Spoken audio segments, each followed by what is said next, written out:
નમસ્તે વિદ્યાર્થી મિત્રો, આપણે ચેપ્ટર નંબર 14ના MCQ જોઈએ। હવે આમાં જે ખૂબ ચર્ચા કરવા જેવા હશે એમાં મિત્રો આપણે જોઈશું, વધારે ચર્ચા કરીશું। જ્યારે જે સીધા જવાબો છે એ સરળ છે, એ ફટાફટ જઈશું જેથી આપણો વધારે ટાઈમ ના બગડે। તો મિત્રો ચેપ્ટર નંબર 14 સ્ટાન્ડર્ડ 12, નીચેનામાંથી કયો પદાર્થ વિદ્યુત સુવાહક નથી? તો જાણો છો, પ્લાસ્ટિક। अर्धवाहको क्या तापमाने संपूर्ण अवाहक तरीके वर्ते छे? तो मित्रों संपूर्ण अवाहक क्या तापमाने वर्ते? 0 केल्विन। Yes, 0 kelvin. ओके। अर्धवाहकों की अवरोधकता लगभग मित्रों 10⁻5 थी 10⁻6 ओम मीटर क्रमनी होय छे। मिश्र अर्धवाहकों उदाहरण, तो मित्रों खास ध्यान रखो, मिश्र अर्धवाहकों में उदाहरण बी आवशे। आ जे तमारा उदाहरण छे आ कार्बनिक ना उदाहरण छे, कार्बनिक मिश्र अर्धवाहक। ज्यारे डी में जे छे एंथ्रासीन अशुद्ध थेलोसाइनाइन्स, आ अकार्बनिक मिश्र अर्धवाहक छे। एनसीईआरटी में कार्बनिक अकार्बनिक मिश्र अर्धवाहक तरीके आपेल छे।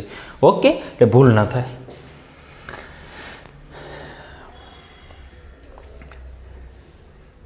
तो MCQ नंबर 5 शू कहेल छे? निरपेक्ष शून्य तापमाने SI अर्धवाहक स्फटिक माटेनो एनर्जी बेंड डायग्राम केवो होय? निरपेक्ष शून्य तापमाने केवो होय? तो मित्रों आ रीते तमे बेंड डायग्राम दोरो छो। यस, आ रीते। ओके, आ तमारो जे छे बेंड डायग्राम ए वेलेन्स बेंड, आ वेलेन्स बेंड। अहींया मित्रों एक एक इलेक्ट्रॉन आ रीते तमे बतावता होय छे कि आ तमारी वेलेन्स बेंड, वच्चे जे गैप है आने आपणे एनर्जी गैप, ओके, अथवा तो फॉरबिडन गैप कहीए छीए। अने आ जे बेंड है ए तमारी कंडक्शन बेंड। क्लियर? हवे निरपेक्ष शून्य तापमाने तो शू होय? आ इलेक्ट्रॉन वेलेन्स बेंड में कंडक्शन बेंड में जशे नहीं, कारण के तेमना जोड़े कोई ऊर्जा हशे नहीं। ओके, तो एनो मतलब एवो थयो कि कंडक्शन बेंड में कोई इलेक्ट्रॉन जशे नहीं, तो ये संपूर्ण कंडक्शन बेंड खाली। ज्यारे वेलेन्स बेंड केवी हशे? संपूर्ण भरेली हशे निरपेक्ष शून्य तापमाने। परंतु जो मित्रों ओरडाना तापमाने कहे कि T is greater than 0 kelvin तापमाने कहे, तो आ इलेक्ट्रॉन वेलेन्स बेंड में क्या जशे? कंडक्शन बेंड में जशे अर्धवाहक माटे।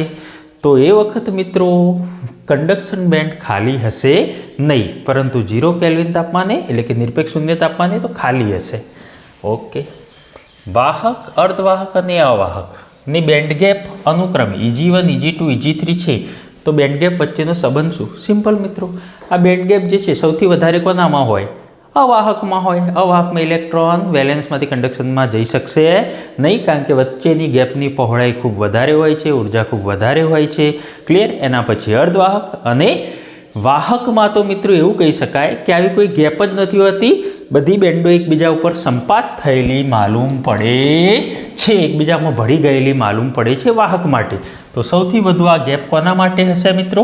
અવાહક, એટલે કે એવું લખાય EG3 એ સૌથી મોટા, એના પછી અર્ધવાહક અને છેલ્લે વાહક માટે આ ગેપ ખૂબ નાની, એટલે કે આ ઓપ્શન એટલે કે મિત્રો સી ઓપ્શન તમારો મેળાઈ જશે ઉલટું કરીને। जी अर्धवाहकनी वाहकता क्यारे घटे? शू पूछी छे? जुओ, अर्धवाहक पूछी छे, वाहकता पूछी छे अने घटे छे पूछी छे। तो अर्धवाहकनी वाहकता क्यारे घटे? तो मित्रों अहींया तापमान अशुद्धि आवुं बधुं आप्युं छे, तो हाँ तापमान साथेनो संबंध छे अर्धवाहकनो। शुं छे? रो चले छे 1/θ। थीटा ए तापमान छे मित्रों, परंतु अहींया वाहकता कीधी छे, तो रो होय तो शुं लखाय? 1/σ लखाय रो बराबर। तो अहींया कयो संबंध बनी गयो वाहकता साथेनो अर्धवाहक माटे? सिग्मा चले छे थीटा। ओके मित्रों, आ एक संबंध तमने याद होवो जोईए, एना परथी बीजा संबंधो बनावी शकाय। तो सिग्मा चले छे थीटा। तो हवे मित्रों एवुं कही शकाय कि तापमान में घटाडो करो, तापमान में घटाडो करो तो वाहकता में पण शुं थाय? घटे घटे घटे समप्रमाणमां। तापमान वधारता फॉरबिडन गैपनी पहोळाई, तापमान वधारो तो आ पहोळाईमां शुं थशे मित्रों? तो सिम्पल वस्तु छे, तापमान वधारीशुं तो અહીં રહેલા ઇલેક્ટ્રોન કંઈક ઉર્જા મેળવશે અને તેઓ વેલેન્સમાંથી કઈ બેન્ડમાં જશે? કંડક્શન બેન્ડમાં। ક્યારે જાય મિત્રો? આ બેન્ડ કેવી થાય? નાની થાય, એટલે કે તાપમાન વધતા ઉર્જા મળે ને ઉર્જા મળતા તે વેલેન્સ બેન્ડમાંથી કંડક્શન બેન્ડમાં જાય અને ગેપની પહોળાઈ ઘટાડો જોવા મળે છે। તો અહીંયા ગેપની પહોળાઈ ઘટે છે। તાંબાના ટુકડાને અને જર્મેનિયમના ટુકડાને રૂમ તાપમાને 80 કેલ્વિન સુધી ઠંડા કરવામાં આવે. મિત્રો સમજો એમસીક્યુ શું કહે છે. તો અહીંયા તાંબાનો ટુકડો છે અને બીજો જર્મેનિયમનો ટુકડો છે. તાંબુ એટલે શું મિત્રો? ધાતુ. ઓકે. બીજો છે જર્મેનિયમનો ટુકડો. જર્મેનિયમનો ટુકડો એ જે અર્ધવાહક છે. ઓકે. અને 80 કેલ્વિન તાપમાન સુધી શું કરવામાં આવે છે? ઠંડા કરવામાં આવે. મિત્રો ઠંડા કરવામાં આવે એટલે તાપમાન ઘટાડવામાં આવે. તાપમાન ઘટાડતા. ઓકે. તો ઠંડા કર્યો છો, તાપમાન ઘટાડો છું. હવે ચલો મને કહો, અહીંયા ઓપ્શન એક વખત નજર કરો. શું આપ્યું છે? અવરોધનો સંબંધ આપ્યો છે. ક્લિયર? તો અહીંયા જોઈએ તાંબુ એટલે કે ધાતુ. તો ધાતુ માટે મિત્રો અવરોધનો કોઈ સંબંધ છે? હા છે. અવરોધકતાનો તમે જાણો છો, ધાતુ માટે ρ ચલે છે થીટા અને અર્ધવાહક માટે મિત્રો ρ ચલે છે 1/θ. ક્લિયર? પણ અહીંયા તો અવરોધ આપે છે, પણ અવરોધ માટે તો તમે આવું લખી શકો છો R બરાબર ρl/a. એટલે કે મિત્રો ρ પણ અંશમાં છે, R પણ અંશમાં છે. જે ρને લાગુ પડે એ કોને લાગુ પડશે? Rને લાગુ પડશે. તો અહીંયા R બરાબર ρ લખી દો છો તમે. R બરાબર ρ. હવે જવાબ આપો મિત્રો કે તાપમાન શું કરીએ છીએ આપણે? ઠંડુ કરીએ એટલે ઘટાડીએ છીએ. તો બોલો તાપમાન ઘટે, અવરોધકતા ઘટે, અવરોધ ઘટે. ધાતુ માટે, તાંબા માટે તો તાંબાના ટુકડાનો અવરોધ ઘટે અને તાપમાન ઘટે, અવરોધકતા વધે, અવરોધ વધે.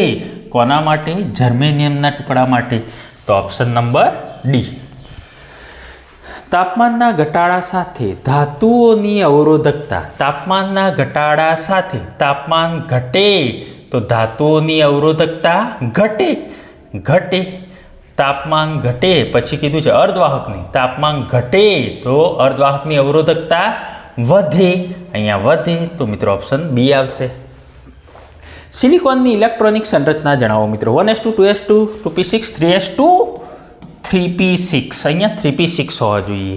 ઓકે. પણ મિત્રો આ જે છે કક્ષા, અહીંયા પહેલી કક્ષા, બીજી કક્ષા કે અને એલ સંપૂર્ણ ભરાયેલી છે, જ્યારે આ ત્રીજી કક્ષા એમ કક્ષા છે ખાલી છે. એકચ્યુઅલી અહીંયા મિત્રો 3s2 3p6 એટલે કે 8 ઇલેક્ટ્રોન હોવા જોઈએ. એની જગ્યાએ અહીંયા કેટલા છે? 2 અને 2 4. એટલે કે મિત્રો આજે SI સિલિકોનની ઇલેક્ટ્રોન સંરચના Si14 એટલે આ આવે જવાબ બી તમારો. પરંતુ એક બીજી ચર્ચા છે કે આ કક્ષા કેવી છે? ખાલી છે. એનો મિનિંગ એવો થાય કે મિત્રો અહીંયા કેટલા ઇલેક્ટ્રોન છે? 2 અને 2 4. તો આ 4 જે ઇલેક્ટ્રોન છે કેવા ઇલેક્ટ્રોન કહેવાશે? વેલેન્સ ઇલેક્ટ્રોન કહેવાશે. આ 4 જે છે valence electron. Clear? Okay. Silicon Si14 ગણી દો. 2 2 4 6 10 2 12 2 14. જર્મેનિયમની ઇલેક્ટ્રોન સંરચના. જર્મેનિયમ માટે મિત્રો જી કેટલા? 32 32. તો તમે ગણી લેશો મિત્રો અહીંયા G32 માટે. સી આવશે 1s2 2s2 2p6 3s2 3p6. આ ગણશો તો લગભગ 32 થશે મિત્રો. Option number C. Okay. Germanium માટે. એના પછી સિલિકોનની ઇલેક્ટ્રોનિક સંરચનામાં ખાલી જગ્યા વેલેન્સ ઇલેક્ટ્રોન હોય છે મિત્રો. હાલ જ મેં વાત કરી મિત્રો સિલિકોનની ઇલેક્ટ્રોન સંરચનામાં વેલેન્સ ઇલેક્ટ્રોન કેટલા? તો 2s 3s2 3p2 હોવા કેટલા જોઈએ? 3s2 3p6 હોવા જોઈએ. એટલે કે 4 વેલેન્સ ઇલેક્ટ્રોન છે. ક્લિયર? 2 અને 2 4. ઓકે. ત્યારબાદ જ્યારે અર્ધવાહકને ગરમ કરવામાં આવે, ખાસ ધ્યાન રાખજો, અર્ધવાહકને શું કરો છો? ગરમ કરો છો. ત્યારે શું થાય છે? તો મિત્રો અર્ધવાહકને ગરમ કરો. ધારો કે આ રીતે સિલિકોનનો અર્ધવાહક છે, તમે આ રીતે દોરતા હતા કે ભાઈ અર્ધવાહક અહીંયા ઇલેક્ટ્રોન છે, અહીંયા ઇલેક્ટ્રોન છે, આ રીતે. હવે આને ગરમ કરો તો આ ઇલેક્ટ્રોન શું થશે? મુક્ત થશે. ઇલેક્ટ્રોન મુક્ત થશે અને અહીંયા શું રચાશે? હોલ રચાશે. એનો મતલબ એવો થયો કે ગરમ કરો એટલે તાપમાન વધે, એટલે સહસંયોજક બંધમાંથી ઇલેક્ટ્રોન મુક્ત થાય અને ત્યાં હોલ રચાય. એટલે કે મિત્રો ઇલેક્ટ્રોન અને હોલ સમાન રીતે વધશે. તો અહીંયા લખાય ડી. ઇલેક્ટ્રોન અને હોલની સંખ્યા સમાન રીતે વધે છે. એક અર્ધવાહકને વિદ્યુત ક્ષેત્ર લાગુ પાડવામાં આવે છે, તેમાં વિદ્યુતભાર વાહકોની ઘનતા, વિદ્યુતભાર વાહકોની સંખ્યા ઘનતા n છે. ડ્રિફ્ટ વેલોસિટી vd છે. હવે અર્ધવાહક છે, ખાસ ધ્યાન રાખજો, તાપમાન વધારતા શું થાય? મિત્રો ખૂબ મહત્વનું MCQ છે આ. ઓકે. MCQ number 15. તો ખાસ ધ્યાન રાખો મિત્રો MCQમાં શું કરીશું. તો જુઓ અહીંયા તમે વિદ્યુત ક્ષેત્ર લાગુ પાડો છો, સંખ્યા ઘનતા n છે, ડ્રિફ્ટ વેલોસિટી v છે, તાપમાન વધારો છો. અહીંયા v અને n માં જવાબ આપવાનો છે. તો અહીંયા આપણે કહી શકીએ મિત્રો કે અર્ધવાહકોની સંખ્યા ઘનતા n તો તાપમાન વધે તો વાહકતામાં શું થાય? તો મિત્રો તમે જાણો છો અર્ધવાહક માટે ρ ચલે છે 1/θ, ρ એટલે 1/σ, તો સિગ્મા વાહકતાનો સંબંધ શું થાય? સિગ્મા ચલે છે θ. તાપમાન વધે તો વાહકતા વધે છે. ચલો હવે સિગ્માનો એક સંબંધ છે ત્રીજા ચેપ્ટરમાં, સિગ્મા બરાબર n²τ/m. ઓકે, તો સિગ્મા વધે છે તો વિદ્યુતભાર વાહકોની સંખ્યા ઘનતા શું થશે? વધશે. n શું થશે? વધશે. પરંતુ મિત્રો અહીંયા સિગ્મા વધે તો ટાઉ નહીં વધે, કારણ કે અહીંયા તાપમાન વધે છે, સંખ્યા ઘનતા n વધે છે, તો જે આયનોના દોલનો છે એ કેવા થશે? ઝડપી થશે. અને દોલનો ઝડપી થશે તો તેનો રિલેક્સેશન સમય ટાઉ શું થશે? રિલેક્સેશન સમય ટાઉ ઘટશે મિત્રો. તો અહીંયા લખાય મિત્રો કે તાપમાન વધે છે, દોલનો કેવા થાય છે? દોલનો ઝડપી થાય છે. દોલનો ઝડપી થાય તો રિલેક્સેશન સમય ટાઉ ઘટે. રિલેક્સેશન સમય એટલે તમને ખ્યાલ હોવો જોઈએ, બે ક્રમિક અથડામણો વચ્ચેનો સમયગાળો. તાપમાન વધ્યું તો દોલનો ઝડપી થયા, તો બે ક્રમિક અથડામણો વચ્ચેનો સમયગાળો ઘટ્યો, તો ટાઉ ઘટે છે. હવે મિત્રો ટાઉ ઘટે છે તો મારે હવે વીનો ડ્રિફ્ટ વેગનો સંબંધ લાવવો છે. તો તમારી જોડે એક સૂત્ર છે, ડ્રિફ્ટ વેગ વી અથવા તો વીડી બરાબર E/m × ટાઉ. અહીંયા ટાઉ ઘટે છે તો વીડી શું થશે? ઘટશે. એટલે કે વીડી ચલે છે ટાઉ લખાય ને, તો ટાઉ ઘટે તો ડ્રિફ્ટ વેગ ઘટે.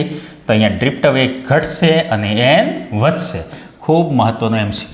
ઓકે, જો Ni અને NH અનુક્રમે 16મો Ni અને NH અનુક્રમે ઇલેક્ટ્રોન અને હોલની સંખ્યા ઘનતા દર્શાવતા હોય તો શુદ્ધ અર્ધવાહકમાં, મિત્રો શુદ્ધ અર્ધવાહકમાં, શુદ્ધ અંતર્ગત અર્ધવાહકમાં થિયરી આપણી Ni બરાબર NH બરાબર Ni, એટલે કે ઇલેક્ટ્રોનની સંખ્યા ઘનતા બરાબર હોલની સંખ્યા ઘનતા બરાબર ઇન્ટ્રિન્સિક અર્ધવાહકો, જેને આંતરિક અર્ધવાહક તરીકે પણ આપણે ઓળખીએ છીએ. ઓકે, હોલ પરનો વિદ્યુતભાર, હોલ એટલે જાણે કે ધન વિદ્યુતભાર +E. હોલ્સ અને ઇલેક્ટ્રોન કેવા વહન પામે છે? તો તમે જાણો છો હોલ જાણે કે ધન વિદ્યુતભાર, ઇલેક્ટ્રોન ઋણ વિદ્યુતભાર, બંને પરસ્પર વિરુદ્ધ દિશામાં. ટેટ્રાવેલેન્ટ SI અથવા GE માંથી n પ્રકારના સેમિકન્ડક્ટર કેવા બનાવે છે મિત્રો? n પ્રકારના બનાવવા છે. તો ખાલી જગ્યા વેલેન્સી ધરાવતા અશુદ્ધિના અણુઓ પસંદ કરવા જોઈએ. હવે મિત્રો n પ્રકારના તમે બનાવો છો ત્યારે કઈ અશુદ્ધિ ઉમેરો છો એ તમને ખ્યાલ હોવો જોઈએ. પેન્ટાવેલેન્ટ, n પ્રકારનો બનાવવા માટે કઈ અશુદ્ધિ ઉમેરો છો? પેન્ટાવેલેન્ટ. ઉદાહરણ તરીકે તમે આર્સેનિકની અશુદ્ધિ પેન્ટાવેલેન્ટ, તો એમાં 4 ઇલેક્ટ્રોન જે છે સહસંયોજક બંધમાં જોડાઈ જાય છે અને એક ઇલેક્ટ્રોન મુક્ત ઇલેક્ટ્રોન તરીકે વર્તે છે, એટલે આપણે એને નેગેટિવ પરથી n પ્રકારનો અર્ધવાહક કહીએ છીએ.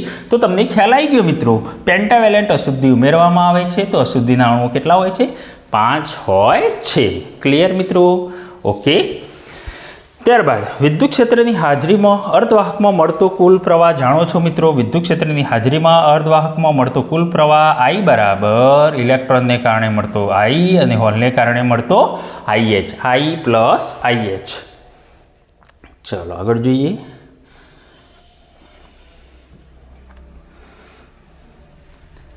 હવે મિત્રો MCQ નંબર 21 શું કહે છે? અંતર્ગત અર્ધવાહકમાં હોલ અને ઇલેક્ટ્રોનના ડ્રિફ્ટ વેગ VH અને VE હોય તો આ બંને વચ્ચેનો સંબંધ શું મિત્રો?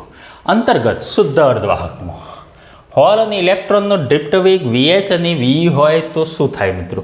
હવે જો મિત્રો, શુદ્ધ અંતર્ગત અર્ધવાહકમાં ઇલેક્ટ્રોનની વાત કરીએ તો ઇલેક્ટ્રોન આ રીતે સહસંયોજક બંધમાં જોડાયેલા હોય છે, સહસંયોજક બંધમાં હોય છે. પરંતુ મિત્રો અહીંયા આપણે એવું કહી શકીએ કે સહેજ ઓરડાના તાપમાને કે તાપમાન વધે ત્યારે ઇલેક્ટ્રોન અહીંયાથી શું થાય છે? મુક્ત થાય છે, જે મુક્ત ઇલેક્ટ્રોન તરીકે વર્તે છે. અને હોલ સહસંયોજક બંધમાં શું થઈ જાય છે? સ્થિર થઈ જાય છે. હોલ તો મિત્રો અહીંયા સહસંયોજક બંધમાં સ્થિર થાય છે. તો એનો મતલબ એવું થયો કે ઇલેક્ટ્રોન જે છે મુક્ત ઇલેક્ટ્રોન તરીકે અને હોલ સહસંયોજક બંધમાં સ્થિર થઈ જાય તો એવું કહી શકાય કે ઇલેક્ટ્રોનનો વેગ એ હોલના વેગ કરતાં કેવો હોય? વધારે, કારણ કે હોલ તો સ્થિર છે અહીંયા સહસંયોજક બંધમાં. તો VE > VH. Okay, SN carbon, SI, GE આ કોષ્ટકના એક જ ગ્રુપમાં આવેલા છે તો તેમાંથી વાહક તરીકે મિત્રો સ્ટ્રોન્શિયમ SN વર્તશે. ક્લિયર? બાકી SI, GE આ બધા તો કેવા છે? અર્ધવાહક છે. ઓકે, વાહક તરીકે. 23મો, એક અર્ધવાહક દ્રવ્યમાં ઇલેક્ટ્રોન્સ અને હોલ્સની મોબિલિટી, ઇલેક્ટ્રોનની મોબિલિટી μ અને હોલની મોબિલિટી μh. તો નીચેના પૈકી કયું સાચું છે?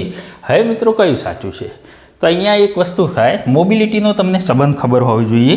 મોબિલિટી મ્યુ બરાબર એકમ વિદ્યુત ક્ષેત્ર દીઠ ડ્રિફ્ટ વેગ, એકમ વિદ્યુત ક્ષેત્ર દીઠ ડ્રિફ્ટ વેગ, જેને મોબિલિટી મ્યુ કહે છે. હવે મિત્રો ઇલેક્ટ્રોન માટે અહીંયા મ્યુ ઈ એનો ડ્રિફ્ટ વેગ જે છે એ મિત્રો અહીંયા ઇલેક્ટ્રોનનો ડ્રિફ્ટ વેગ, જ્યારે હોલ માટે મ્યુ એચ બરાબર એકમ વિદ્યુત ક્ષેત્ર દીઠ હોલનો ડ્રિફ્ટ વેગ. યસ, હોલનો ડ્રિફ્ટ વેગ. તો અહીંયા તમે જોઈ શકો છો, હાલ જ વાત કરી કે ભાઈ ઇલેક્ટ્રોન જે છે એ મુક્ત હોય છે, જ્યારે હોલ તો બંધન સહસંયોજક બંધમાં કેવા હોય છે, સ્થિર હોય છે. તો અહીંયા એકમ વિદ્યુત ક્ષેત્ર દીઠ ઇલેક્ટ્રોનનો વેગ કેવો હોય, વધુ હોય, જ્યારે હોલનો વેગ કેવો હોય, ઓછો, એટલે કે સ્થિર હોય. તો સિમ્પલ છે, મ્યુ કેવા હશે, મ્યુ એચ કરતાં વધારે. તો અહીંયા લખાય મિત્રો mu e is greater than mu e is greater than mu h. Okay, mu વધારે થાય, એકમ વિદ્યુત ક્ષેત્ર દીઠ ડ્રિફ્ટ વેગ. બીજી એક વાત મિત્રો અહીંયા તમને એ પણ કરી દઉં, આ મ્યુ બરાબર મોબિલિટી એકમ વિદ્યુત ક્ષેત્ર દીઠ ડ્રિફ્ટ વેગ, આ તો સૂત્ર છે જ, પણ સાથે સાથે એક બીજું સૂત્ર કયું છે, સિગ્મા બાય એની. સિગ્મા બાય એની, આના પરથી પણ મિત્રો એક સૂત્ર બને છે, સિગ્મા બરાબર એનીને આ બાદ જવા દો તો મ્યુ એની. તો આ વાહકતાનું સૂત્ર મિત્રો આ જે એમસીક્યુમાં પણ કામમાં આવે છે. જો ધાતુ પદાર્થો માટે કીધું હોય તો ધાતુ પદાર્થો માટે વિદ્યુત વહન વાહકતા માટે કોણ જવાબદાર છે, ઇલેક્ટ્રોન. તો સિગ્મા ઈ બરાબર મ્યુ ઈ એન ઈ.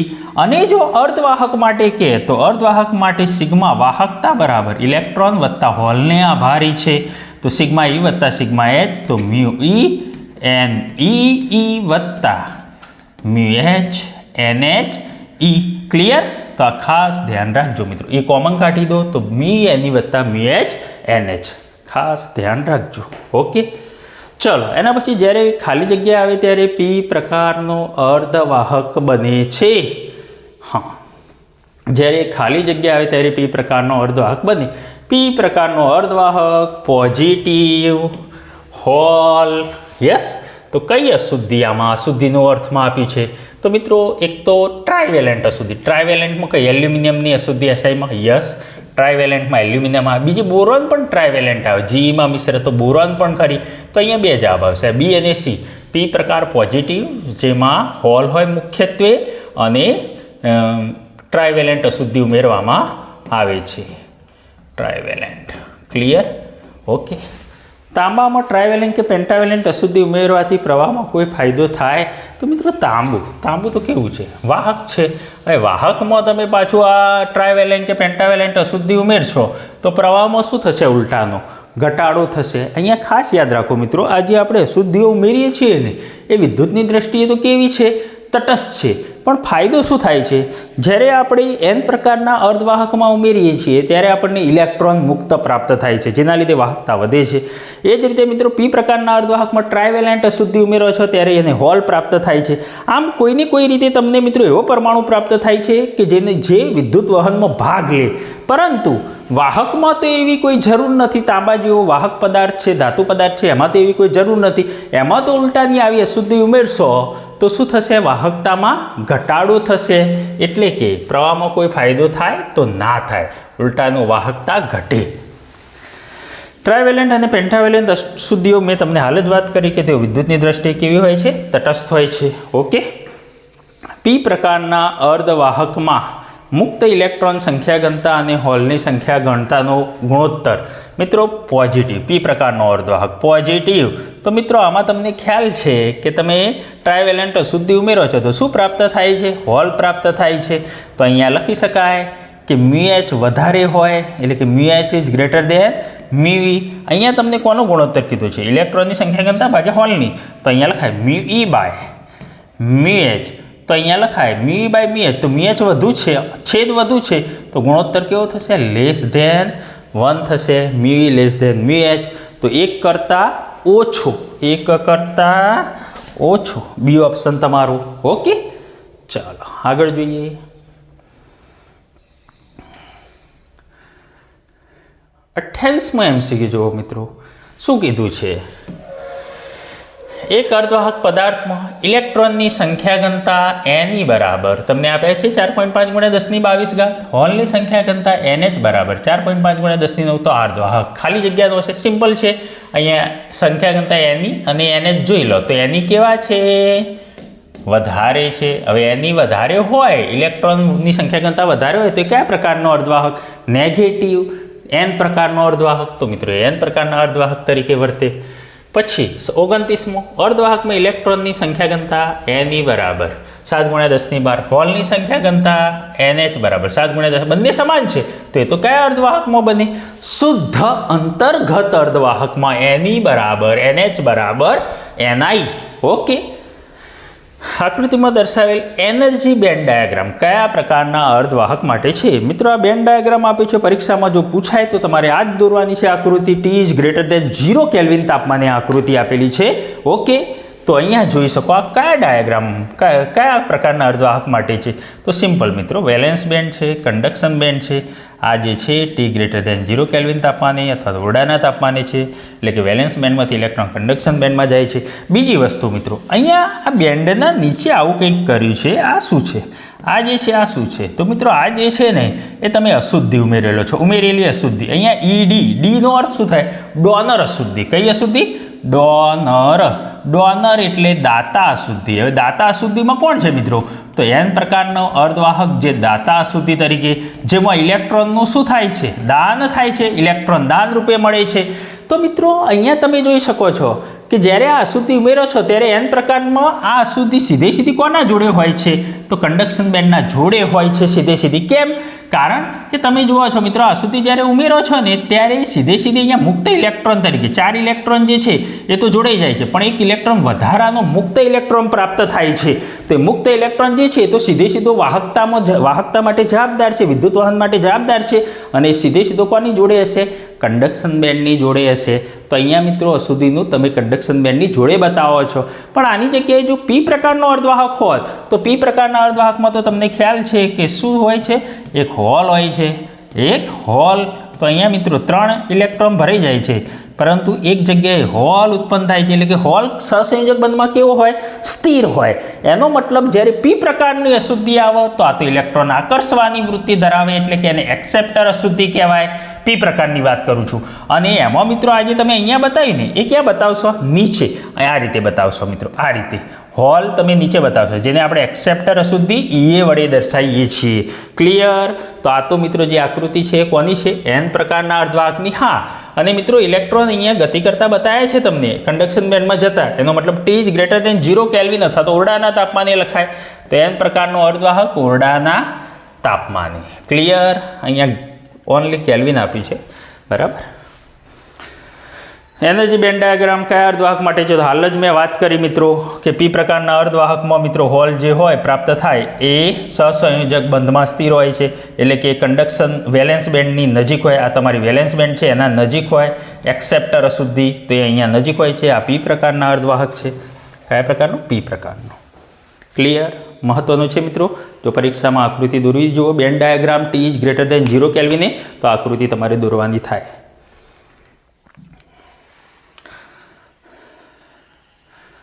ચલો હવે આગળ જોઈએ. તો MCQ નંબર 32. પુનઃસંયોજન R નીચેનામાંથી કયા સમીકરણ વડે વ્યાખ્યાયિત થાય? તો મિત્રો તમે જાણો છો પુનઃસંયોજન ગુણાંક ચલે છે NE × NH. ચલે છે દૂર કરો છો તો શું લો છો? R NE × NH. તો કોના વડે વ્યાખ્યાયિત થાય? તો મિત્રો આ લાગુ પડશે C, R NE × NH. Clear? Okay, સારું. હવે મિત્રો આના પછી જુઓ તમે MCQ નંબર 33. જો Geના જર્મેનિયમના 10⁻13 પરમાણુ દીઠ એક આર્સેનિક 10⁻13 પરમાણુ દીઠ એક આર્સેનિકનો પરમાણુ ઉમેરવામાં આવે તો Geના 1 મોલમાં રહેલા મુક્ત ઇલેક્ટ્રોનની સંખ્યા કેટલી? હવે મિત્રો આ તમે જાણો છો કે Gના 10⁻13 પરમાણુ દીઠ એક આર્સેનિકનો પરમાણુ હોય. ઓકે, તો અહીંયા લખાય Gના 10⁻13 પરમાણુ દીઠ એક આર્સેનિકનો પરમાણુ પ્રાપ્ત થાય છે, એક ઇલેક્ટ્રોન પ્રાપ્ત થાય છે. તો આપણો તો મિત્રો અહીંયા કેટલા મોલ છે Gના? 6.0222 ગુણ્યા 10⁻23 0.22 નથી લેવા, 10⁻23 લઈએ તો 10⁻23 જી પરમાણુમાં ઇલેક્ટ્રોન અથવા તો પરમાણુની સંખ્યા કેટલી? પ્રત્યેક પરમાણુ 1 ઇલેક્ટ્રોન તમને અહીંયા પ્રાપ્ત થાય છે એવું માનીએ છીએ. તો 10⁻23 ભાગ્યા 10⁻13 એટલે કે મિત્રો 23 - 13 તો 10ની કેટલી થશે? 10. તો આટલા ઇલેક્ટ્રોન તમને પ્રાપ્ત થશે 10⁻10. Option C. એના પછી જો એસઆઈના 10⁹ પરમાણુ દીઠ એક એલ્યુમિનિયમનો પરમાણુ ઉમેરવામાં આવે તો 1 મોલમાં હોલ પરનો વિદ્યુતભાર કેટલો? 1 મોલમાં હોલ પરનો વિદ્યુતભાર કેટલો? મિત્રો આ જવા દઉં છું કે જગ્યા જોશે અહીંયા. હવે જો અહીંયા સમજો, 10⁹ પરમાણુ દીઠ એક એલ્યુમિનિયમનો પરમાણુ ઉમેરવામાં આવે. એલ્યુમિનિયમનો પરમાણુ છે એટલે કે મિત્રો પી પ્રકાર. 1 મોલમાં હોલ પરનો વિદ્યુતભાર કેટલો? તો અહીંયા લખવાનું, આગળ લખ્યું તો એ જ રીતે મિત્રો કે 10⁹ પરમાણુ દીઠ એક એલ્યુમિનિયમનો પરમાણુ મળે છે. તો અહીંયા 1 મોલમાં એટલે 10⁻23 દીઠ કેટલા હોલ? અહીંયા હોલ મળશે મિત્રો, બરાબર છે, કારણ કે પી પ્રકાર છે, એલ્યુમિનિયમ ટ્રાયવેલેન્ટ શુદ્ધિ છે. તો અહીંયા લખાય હોલની સંખ્યા બરાબર 10⁻23 ભાગ્યા 10⁹ તો 10⁻23 ભાગ્યા 10⁹ કરશો એટલે તમને મળશે 10⁻14 હોલની સંખ્યા મળી. હવે મિત્રો અહીંયા હોલ પરનો વિદ્યુતભાર કીધો છે તો વિદ્યુતભાર તમે જાણો છો Q બરાબર N બરાબર મિત્રો હોલની સંખ્યા આપી છે તમને 10⁻14 અને E બરાબર 1.6 ગુણ્યા 10⁻19 1.6 ગુણ્યા 10⁻19 તો 14 - 19 એટલે કેટલા થશે? 10⁻5 1.6 ગુણ્યા 10⁻5 કુલમ. Okay, option number B. Okay, ખાસ ધ્યાન રાખજો. ચલો એના પછી મિત્રો આગળ જોઈએ MCQ નંબર 35. મિત્રો હવે MCQ નંબર 35 જુઓ. શુદ્ધ સિલિકોન સ્ફટિકમાં 300 કેલ્વિન તાપમાને Ni આપે છે 10⁻16 પ્રતિ મીટર ક્યુબ. ફોસ્ફરસના 10⁻21 પરમાણુ પ્રતિ ઘન મીટરે ઉમેરવામાં આવે. એટલે અહીંયા શું લખાય મિત્રો? ફોસ્ફરસ છે તો ફોસ્ફરસનો પરમાણુ ઉમેરો તો શું પ્રાપ્ત થાય? ઇલેક્ટ્રોન પ્રાપ્ત થાય. એનો મતલબ ઇલેક્ટ્રોનની સંખ્યા ઘનતા Ni બરાબર 10⁻21 પ્રતિ મીટર ક્યુબ. તો ઉદ્ભવતા નવા હોલની સંખ્યા કેટલી? તો Ni છે Ni છે અને તમારે શું શોધવાના છે? NH. તો તમારા જોડે સૂત્ર છે મિત્રો, શોધી દેશો. Ni² બરાબર Ne × NH. સો NH બરાબર Ni² Ne સાદરૂપ આપી દેશો. આનો જવાબ લગભગ આવશે તમારો 10⁻11. ક્લિયર? સમય નહીં બગાડો મિત્રો સાદુરૂપમાં. 36મો. આપેલ અર્ધવાહકમાં ઇન્ડિયમ અશુદ્ધિ. ઇન્ડિયમ એટલે શું પ્રાપ્ત થાય મિત્રો? ઇન્ડિયમ એ કઈ અશુદ્ધિ? ટ્રાયવેલેન્ટ એટલે શું પ્રાપ્ત થાય? હોલ. ઇન્ડિયમ અશુદ્ધિ ઉમેરવામાં આવે છે ત્યારે હોલની સંખ્યા ઘનતા NH આપી છે તમને. તો ઇલેક્ટ્રોનની સંખ્યા ઘનતા શોધો. ઇલેક્ટ્રોનની સંખ્યા ઘનતા Ni શોધવાની છે. Ni આપેલા છે તો બસ આ જ સૂત્ર Ni² બરાબર Ne × NH. તો Ne બરાબર Ni² NH. ક્લિયર? આ જ સૂત્ર તમારે ઉપયોગ કરવાનું છે. ઓકે, આમાં 36માં તમારો જવાબ સાદરૂપ આપતા આવશે લગભગ 5 × 10⁹ 5 × 10⁹ પ્રતિ મીટર ક્યુબ. ઓકે, 37મો જુઓ. શુદ્ધ અર્ધવાહક. શુદ્ધ મિત્રો આ ખાસ જોવાનું. શુદ્ધ અંતર્ગત અર્ધવાહક જેમાં Ne બરાબર NH બરાબર શું હોય? Ni હોય. એકમ ઘન મીટર દીઠ ઇલેક્ટ્રોનની સંખ્યા ઘનતા આપી છે. એકમ ઘન મીટર દીઠ ઇલેક્ટ્રોનની સંખ્યા ઘનતા તમને આપી છે ઇલેક્ટ્રોનની એટલે કે Ne. ઓકે, 1 સેન્ટીમીટર ગુણ્યા 1 સેન્ટીમીટર ગુણ્યા 2 સેન્ટીમીટર લંબાઈના આ અર્ધવાહક સ્ફટિકમાં રહેલા હોલની સંખ્યા કેટલી? ઓકે, હવે મિત્રો અહીંયા એકમ ઘન મીટર દીઠ તો ઇલેક્ટ્રોનની સંખ્યા ઘનતા આપી છે, પરંતુ આટલા કદમાં કેટલી? આટલા કદમાં તો હવે અહીંયા તમારે થોડી ગણતરી કરવી પડશે મિત્રો. અહીંયા આટલું જે કદ કીધું છે ને એ પહેલાં એક કામ કરીએ. શુદ્ધ અર્ધવાહક છે તો શુદ્ધ અર્ધવાહકમાં શું હોય? Ne બરાબર NH હોય અને Ne બરાબર NH બરાબર કેટલા? આટલી સંખ્યા ઘનતા સમાન હોય. 6 × 10⁻19 એકમ ઘન મીટર દીઠ. ઓકે, તો આટલું કદ છે તો પહેલાં કદ શોધી દો. મીટરમાં શોધો. 1 સેન્ટીમીટર 10⁻2 મીટર ગુણ્યા 1 સેન્ટીમીટર 10⁻2 મીટર 2 સેન્ટીમીટર 2 × 10⁻2 મીટર. તો 10⁻6 મીટર ક્યુબ. ઓકે, તો આટલું કદ થયું. તો અહીંયા લખી શકાય કે મિત્રો આ એકમ ઘન મીટર દીઠ છે સંખ્યા ઘનતા. તો અહીંયા લખાય એકમ ઘન મીટર દીઠ હોલની સંખ્યા ઘનતા. હોલે કહેવાય ને ઇલેક્ટ્રોનની, એટલે એકમ ઘન મીટર દીઠ હોલની સંખ્યા ઘનતા 6×10⁹ મીટર પ્રતિ મીટર ક્યુબ. તો આપણે તો કેટલું કદ મળ્યું? એકમ કદ દીઠ આટલું, ઘન મીટર એટલે કદ. તો વી કદ દીઠ, વી એટલે આટલું 10⁻, અથવા તો એમ લખો 10⁻6 ઘન મીટર અથવા તો મીટર ક્યુબ દીઠ સંખ્યા ઘનતા કેટલી? તો અહીંયા લખાય મિત્રો 10⁻6 × 6 × 10⁻19, એટલે કે 6×10⁻13. 6×10, અહીંયા તમારો જવાબ આવશે 10⁻19 અને -6 એટલે 6×10⁻13. 37માં તમારો જવાબ રહેશે 12×10⁻13. કેમ? 6 10⁻6 10⁻19. ક્યાં ભૂલ થઈ ભાઈ? ભૂલ ક્યાં થઈ? હા, આ 2 ભૂલી ગયા આપણે. યસ, 2×10⁻6 આવે ને, અહીંયા 2×10⁻6 2×10⁻6 કદ આવે. તો અહીંયા ગુણ્યા 2, તો 2 × 12 એટલે કે મિત્રો 1.2 કરો તો 10 કેટલી? 14. તો ઓપ્શન નંબર બી. ક્લિયર? ખાસ ધ્યાન રાખજો કઈ રીતે ગણ્યો. ત્યારબાદ 38મો. મિત્રો 38માં શું કહે છે જોઈ લો ધ્યાનથી.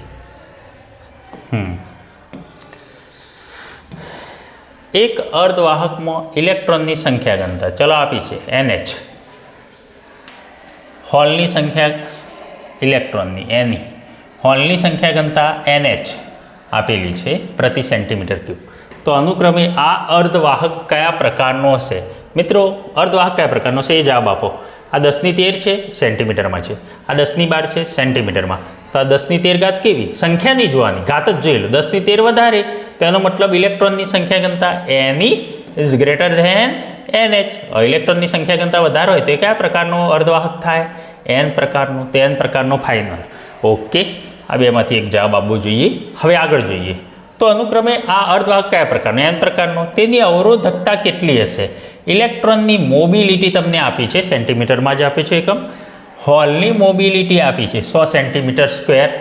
ઓકે, એ બરાબર આપેલું છે. હવે મિત્રો અહીંયા તો તમને શું કીધું છે? અવરોધકતા શોધવાની છે. કયું સૂત્ર વાપરીશું? તો જો મિત્રો આગળ જ મેં તમને સૂત્ર શીખવાડ્યું કે અહીંયા અર્ધવાહક છે તો અર્ધવાહક માટે સિગ્મા બરાબર σE વત્તા σH. સિગ્મા E એટલે કે μE NE, sigma H μH NHE. Okay, તો આ તો સિગ્મા છે, પણ તમારે તો શું શોધવાનું છે? અવરોધકતા. અવરોધકતા એટલે 1/ρ. ખાસ ધ્યાન રાખજો, અવરોધકતા એટલે 1/ρ. હવે અહીંયા છે ને એક કામ કરો મિત્રો, E કોમન કાઢી દો અને બ્રેકેટમાં μE NE વત્તા μH NH કિંમતો છે બધી તમારા જોડે. NE છે, NH છે, પછી ઇલેક્ટ્રોનની મોબિલિટી એટલે કે μE છે, હોલની મોબિલિટી એટલે કે μH છે. તો તમને આ જવાબ મળી જશે. અહીંયા 1/ρ બરાબર મળશે, લગભગ તમને મળશે મિત્રો 1/ρ બરાબર 29.45 જેટલા મળશે. અને એનો એકમ મળશે મોહ. યસ ને, 1/ρ તમે સિગ્મા શોધ્યા તો એનો એકમ મોહ મીટર -1. અને આને ઉલટાઈ દો તો ρ બરાબર 1/29.45 ઓમ ઇન્ટુ મીટર થઈ જશે. ઓકે, તમારો જવાબ લગભગ આવશે 3.396. 3.396 આ રહ્યો જવાબ આવશે. મિત્રો માઇનસ ના કહો, 3.396 × 10⁻2 ohm metre. Option number B. Clear? અહીંયા સાદુરૂપ તમારે ખાલી આપી દેશો. તો 38મો MCQ તમને ખ્યાલ હોવો જોઈએ. અહીંયા ઓકે મિત્રો ખાસ ધ્યાન રાખજો, જ્યારે આ દાખલામાં અહીંયા કિંમતો મૂકો ને μH NH તો આમ મીટરમાં ફેરવી દેજો. 1 સેન્ટીમીટર 10⁻2 મીટર એટલે કે 10⁻6 એટલે આ મીટરમાં ફેરવજો. આ પણ સેન્ટીમીટર સ્ક્વેર, આને તો ફેરવવાની જરૂર નથી. આને મીટરમાં ફેરવશો આને પણ મીટરમાં ફેરવશો. ક્લિયર? પછી દાખલો ગણજો તો આ જવાબ આવશે, કારણ કે અહીંયા જવાબ જો ઓમ ઇન્ટુ મીટરમાં આપે છે, એટલે આ ગણતરી પછી ઓમ ઇન્ટુ મીટરમાં તમે કરી શકો છો. ઓકે. 39માં MCQ જુઓ. 5 ઓમ -1 સેન્ટીમીટર -1 વાહકતા સિગ્મા ધરાવતા જી અર્ધવાહકમાં કેટલી પરમાણુ અશુદ્ધિ ઉમેરવાથી n પ્રકારનો અર્ધવાહક તૈયાર થાય? ઓકે. અહીંયા વાહકતા આપી છે તમને સિગ્મા. ઇલેક્ટ્રોનની મોબિલિટી મ્યુ ઈ. ઓકે. અહીં હોલના લીધે મળતી વાહકતા અવગણો. હોલના લીધે મળતી વાહકતા અવગણવાની છે, કારણ કે આપણું સૂત્ર શું છે? સિગ્મા બરાબર સિગ્મા ઈ પ્લસ સિગ્મા એચ અર્ધવાહક માટે, પણ અહીંયા હોલના લીધે અવગણવાની છે, તો સિગ્મા બરાબર સિગ્મા ઈ. સિગ્મા ઈ બરાબર તમારા જોડે છે મિત્રો mu e n e, electron માટે ઈ. હવે અહીંયા તમારા જોડે સિગ્મા તમને આપેલા છે, અને મીટરમાં ફેરી દયા. ઓકે. સેન્ટીમીટર -1 10⁻², એની માઇનસ એટલે 10⁻². ત્યારબાદ આને પણ મીટરમાં ફેરવી દેવા, મ્યુ ઈ, અને ઈ બરાબર તો મિત્રો 1.6 × 10⁻19. તો અહીંયા તમારે શોધવાનું છે હોલના લીધે મળતી વાહકતા અવગણો. કેટલી પરમાણુ અશુદ્ધિ? પરમાણુ અશુદ્ધિ કેટલી ઉમેરો? એટલે કે તમે n પ્રકારનો અર્ધવાહક ઉમેરો છો, પરમાણુ અશુદ્ધિ ઉમેરો છો, તો એની તમારે શોધવાના છે. તો એની બરાબર સિગ્મા બાય મ્યુ ઈ. આનું સાદુરૂપ તમે આપી દેશો તો લગભગ તમને જવાબ મળશે અહીંયા 8.013 × 10⁻21. 8.013. ક્લિયર મિત્રો? આ સાદુરૂપ તમે જાતે આપશો. ઓકે. ત્યારબાદ 40મો. પીએન જંકશનમાં પી વિસ્તારમાં કોની સંખ્યા યાર હોય? હોલની હોય. એટલે કે હોલની સંખ્યા ઘનતા કેવી હોય? વધારે. પી વિસ્તારમાં હોલની સંખ્યા વધારે. હોલની સંખ્યા નહીં, સંખ્યા ઘનતા વધારે. ઓકે. તો 40માં MCQ. ઓકે. આટલા સુધી એક પાર્ટમાં જોઈએ, અને પછી બીજા પાર્ટમાં બાકીના જોઈ લઈએ.